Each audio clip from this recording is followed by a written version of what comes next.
Hello everyone, this is AbsoRuuds, otherwise known as Coffeecuber, and what I'm not going to do in this video is unbox the MsCUBE Ms3L.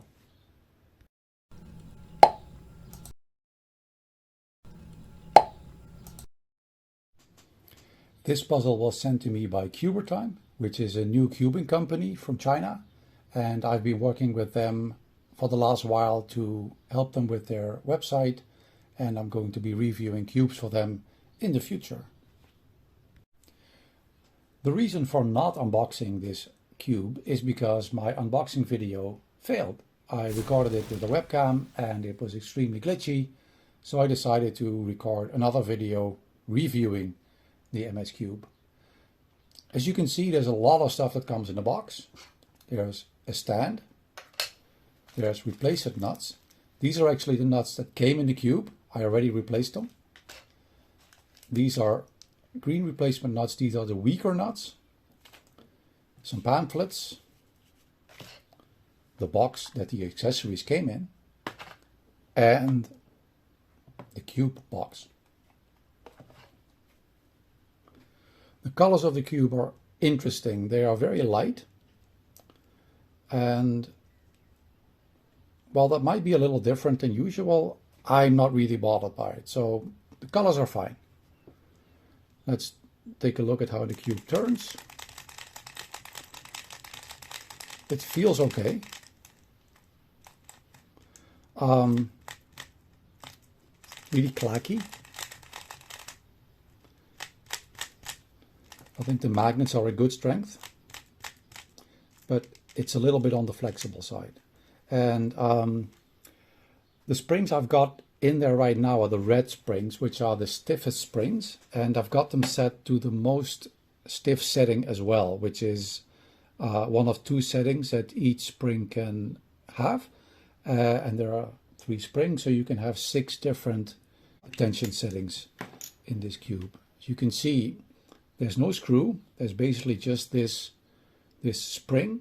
You can turn the spring just by pressing it, and then you can turn it all the way counterclockwise, and that makes it stiffer, or you can turn it all the way clockwise, which makes it looser. So that's basically how the spring system from the MsCUBE works. It's pretty much the same system as our previous cube.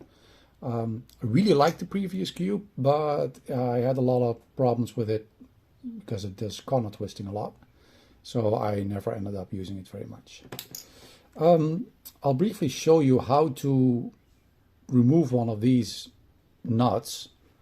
You basically have to move it to about halfway in between the 2 maximum settings.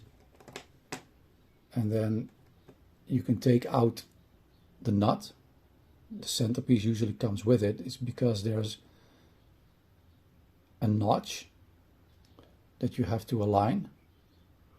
There's the notch, kind of like a key, and you have to align that with the keyhole that's in the centerpiece.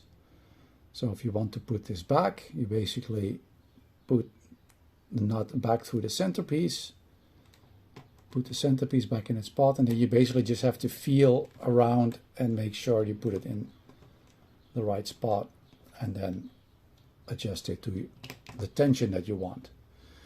So the corner cutting is actually pretty good. I mean, it corner cuts more than 45 degrees, which is more than pretty much anybody will ever need a cube to corner cut. And reverse corner cutting is, well, really good as well. So the corner cutting is not the problem. I'm going to do some solves on this thing, and then we're going to see how the solves work. And I've done an average of 100 on this, and I will tell you after I do a couple of solves what my average was, and then we will go from there.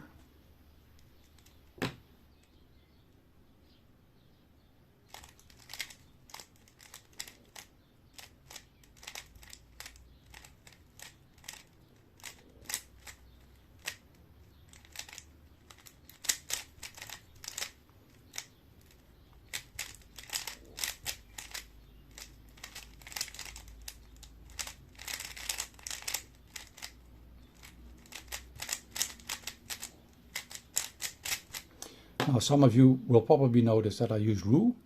So if you're interested in learning Ruu, I'm more than willing to give you tips and pointers. So just let me know in the comments if you want to learn more about the Ruu method. I'll do another solve.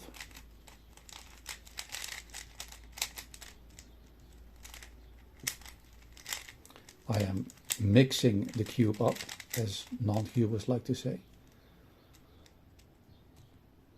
Okay, doing white and green.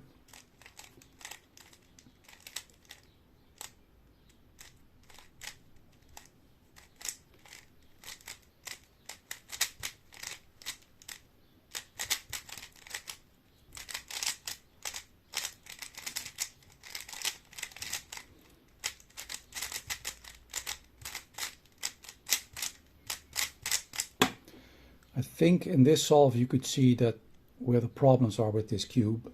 It's too flexible and it locks up a lot. My average of 100 was well above 22, which is higher than I normally average. My personal best is about 20 and a half. For example, I did an average of 100 with the Guhong recently, and I actually tied my average of 5 personal best of 20 and a half.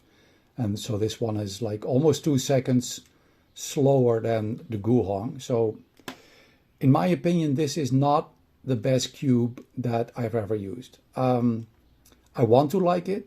I want to support new companies. But this is just not the way to go. It's too loose. It's too flexible.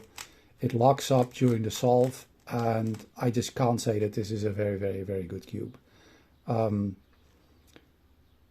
I can't really compare it to anything either because it doesn't really feel like most cubes that I've used, because I tend to like more stable cubes, and this one's really flexible. So if you're curious about it, you can buy this cube from CuberTime. I'll put a link to their website in the description as well, so you can check out their website. And that's about all I have to say about this cube. And remember, be excellent to each other.